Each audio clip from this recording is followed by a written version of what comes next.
Eh bien, bonjour à tous, bienvenue dans cette nouvelle vidéo dédiée aux conversions et comment les mesurer dans Google Ads. Alors salut, c'est Jean, j'espère que vous allez bien. S'il vous plaît, abonnez-vous à ma chaîne YouTube, laissez un petit like si cette vidéo vous plaît. Alors aujourd'hui donc, je vous le disais, on va parler des conversions dans Google et on va surtout définir, essayer de comprendre ce que sont les modèles d'attribution de conversion. Alors, dès que je parle du suivi des conversions à mes clients, on arrive très souvent à la même conclusion. Enfin, la première question qu'on se pose, c'est est-ce qu'il est vraiment judicieux d'attribuer la conversion à un seul mot-clé ou à un seul canal à la fois? Et la réponse est très claire. La réponse est souvent non. Il faut savoir que par défaut, dans Google Ads, c'est souvent le last click qui est défini par défaut. Et voilà, on a le droit de se demander est-ce que c'est vraiment une base solide pour évaluer la consistance d'une conversion. Alors, dès qu'on commence à rentrer un peu dans les détails techniques du suivi, qu'on évalue, on va dire, différents types de scénarios sur différents types de campagnes, on se rend compte très rapidement que le modèle au dernier clic n'est pas forcément le meilleur. Je vais vous dire pourquoi. En fait, c'est très simple. Le modèle du dernier clic, donc a fortiori donc la dernière conversion mesurée, elle est effectuée par un internaute, ou un client, disons-le. Mais il faut savoir que cette conversion qui est mesurable, qui parfois génère un chiffre d'affaires, eh bien, ce n'est pas forcément par ce premier levier que cette personne est rentrée en contact avec vous. En général, le scénario courant, c'est qu'il y a 3 à 5 points de contact étalés sur plusieurs jours, semaines, voire mois. On ne sait jamais. On constate également que plus un produit ou un service est vendu cher, et plus la consultation du contenu que vous mettez dans votre page web est intensive. Quand je dis intensive, c'est-à-dire que vous avez des taux de lecture qui dépassent plusieurs minutes, vous avez un scroll très important dans votre page, et ben plus l'intervalle de temps et de lecture est long, plus le temps et de mesure de la conversion est long également. Et bien entendu, ça c'est également valable pour la mesure des clics jusqu'à la conversion. Alors, je vais vous montrer quand même très rapidement sur cet écran là que je partage avec vous où consulter ces données dans Google Ads parce que très souvent les gens se limitent uniquement à la colonne conversion et ne vont pas voir plus loin. Alors, je vais vous montrer ça très rapidement. Alors, je vous partage ici mon écran. Alors, vous allez ici dans Outils. Et là, vous avez une colonne. Voilà, là, on est dans l'onglet conversion. Tout ce qui nous intéresse, c'est comment ces conversions ont été mesurées. Donc, vous allez cliquer sur Attribution. Et là, oh magie, vous arrivez sur un tableau de bord dans lequel vous trouvez un certain nombre d'éléments par défaut. Alors ici, vous avez un petit menu déroulant dans lequel vous pouvez sélectionner les différentes actions de conversion que vous souhaitez mesurer. Par exemple, les appels téléphoniques. Voilà. Les interactions avec les annonces, le nombre de jours écoulés par rapport au parcours de conversion. Voilà, vous avez également l'analyse des appareils. Enfin bon, je ne vais pas rentrer dans les détails, mais enfin vous avez déjà un certain nombre de données intéressantes. Vous pouvez comparer des modèles, mesurer les conversions indirectes, les chemins les plus fréquents. Enfin bref, je ne suis pas ici pour vous montrer comment ça fonctionne. Je voulais juste mettre l'accent sur ce tableau de bord que très peu de gens au final utilisent. Bien. Alors, maintenant, comment interpréter les chiffres que vous avez à disposition? Alors, les suivis des conversions dans Google Ads ne suit généralement que le dernier clic, je vous l'ai dit. C'est ce qui est présenté par défaut dans les conversions. Donc, c'est-à-dire au moment où l'achat ou la dernière action est effectuée sur votre site web. Et cette évaluation classique n'a qu'un sens très, très limité. Pire encore, il peut même arriver que vous mettiez en pause un certain nombre de mots-clés dans vos campagnes, soi-disant coûteux pour vous et qui ne vous rapportent rien. Or, ce sont parfois, je dis bien parfois, ces mêmes mots-clés qui sont en fait le premier point de contact qu'ont les clients avec votre entreprise ou votre marque. Donc, c'est pas forcément judicieux de les désactiver, même s'ils vous coûtent un petit peu cher. Donc, c'est pour ça qu'il faut vraiment bien analyser ça et avoir une vue macro de l'ensemble de vos campagnes. Alors, vous imaginez bien que ce comportement, si vous veniez à désactiver des mots-clés qui vous rapportent certes du trafic, mais que vous estimez pas qualifiés, car ils ne mesurent pas de conversion, bah, les conséquences seraient fatales parce que vous supprimez le premier point d'entrée, le premier point de contact qu'ont vos futurs clients avec vous. Donc on est en droit de se demander, bah, c'est quoi le point de contact si vous le supprimez, hein. Vous allez les faire entrer par une autre porte qui ne sera pas forcément la meilleure.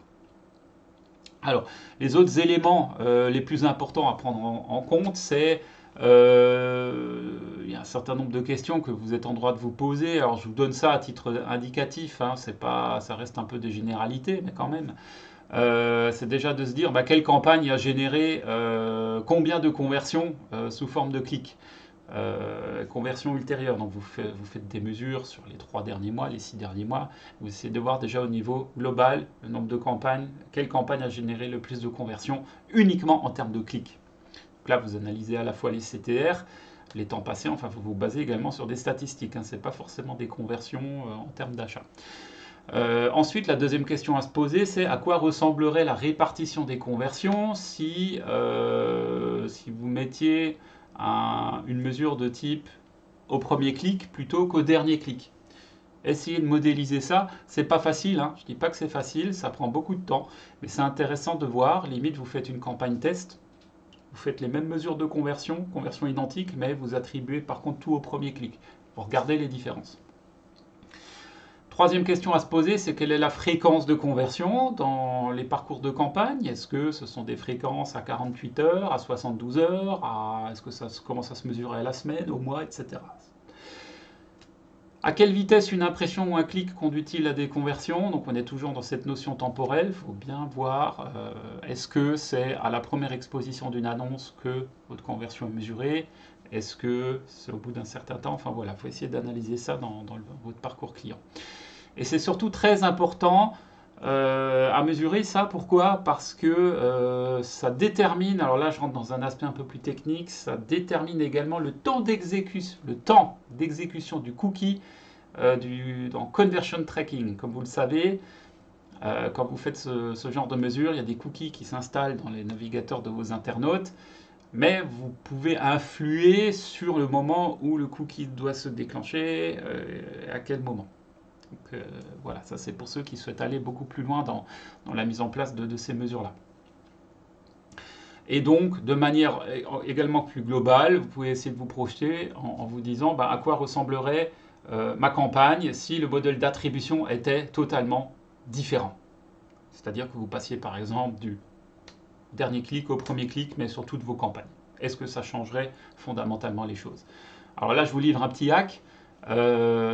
Pour les gens qui ne vendent pas forcément des choses où les conversions sont purement des inscriptions à des formulaires ou des choses comme ça, comme vous le savez, il y a toujours un quality score qui est intrinsèquement lié à Google Ads. Le fait qu'il y ait des conversions qui soient générées rend quelque part votre compte meilleur aux yeux de Google. Donc n'hésitez pas à créer des conversions bateau, genre à visiter une page, à effectuer une première démarche, n'importe laquelle. Ça va vous augmenter les statistiques de conversion, même si ces conversions-là n'ont pas de valeur tangible, ou c'est des conversions totalement lambda. Ça peut fonctionner. Autre parenthèse, n'hésitez surtout pas à utiliser Google Analytics en complément, même si beaucoup de données ont été récemment supprimées au niveau des tracking, mais utilisez Google Analytics en complément pour obtenir plus d'informations justement sur les chemins et les pages visitées par vos internautes. Parce que c'est bien beau de voir comment une campagne réagit, c'est aussi bien de voir comment réagissent les internautes une fois qu'ils sont sur votre site web. Bon. Voilà. Alors, un petit mot également sur les modèles d'attribution. Alors, je vais à nouveau vous les montrer. Alors, pour ceux qui ne savent pas où ça se trouve, hein, vous allez dans Outils, Conversion. Voilà. Et puis là, vous avez un certain nombre d'éléments. Et pour définir, voilà, je vais prendre un truc, une conversion qui s'appelle à remplir un formulaire de contact. Là, vous voyez que vous avez un modèle d'attribution qui est défini sur premier clic. Alors, je vais cliquer dessus. Voilà. Tac. Et c'est ici que vous modifiez les différents modèles d'attribution. J'espère que vous voyez bien mon écran. Est-ce que vous voyez bien mon écran? Je vérifie juste. Il est un petit peu bas. Non, ça va, oui, il est bon. Ok. Alors, je les passe en revue, mais en fait, vous avez l'aide au survol. Donc, vous en avez 5 qui vous sont proposés, plus un honnêtement, qui est excessivement rarement disponible, uniquement sur les gros sites à fort volume. C'est un modèle qui est basé sur les données. Donc là, c'est vraiment pour les comptes qui ont des historiques de conversion hyper importants. Je pense notamment aux gros sites e-commerce. Bon.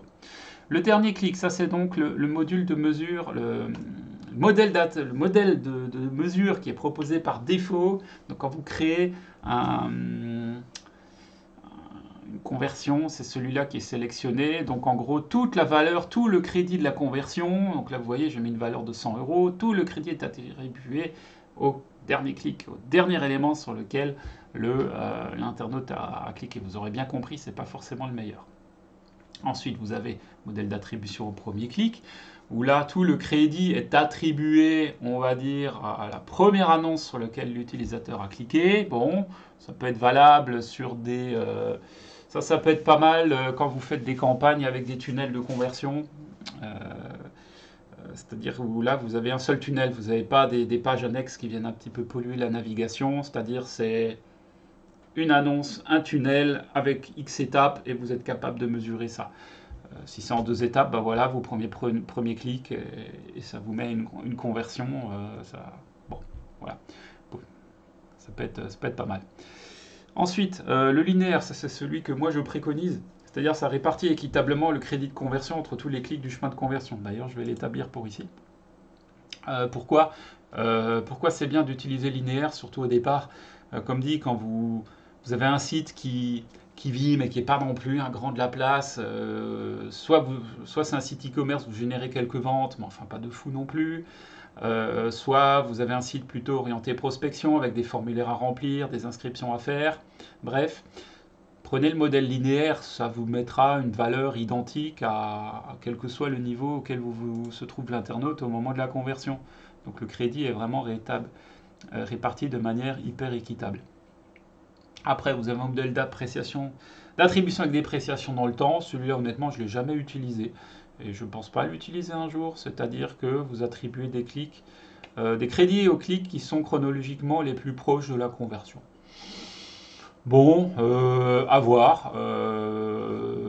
Moi, je ne l'utilise pas. Pourquoi? Parce que j'estime qu'il faut vraiment raisonner dans la durée pour que ce soit valable. Ça peut être intéressant dans l'e-commerce à partir du moment où vous faites des mesures de conversion de manière très saisonnière.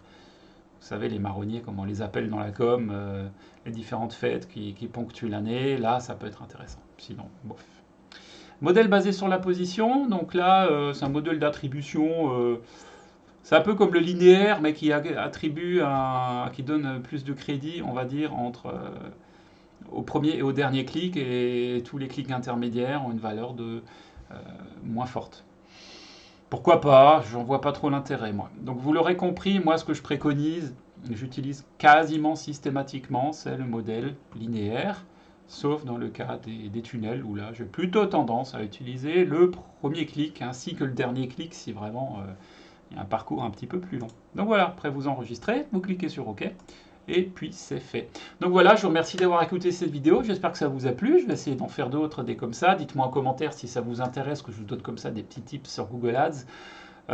N'hésitez pas à liker ma vidéo, à vous abonner à ma chaîne, et je vous dis à très bientôt, ciao ciao.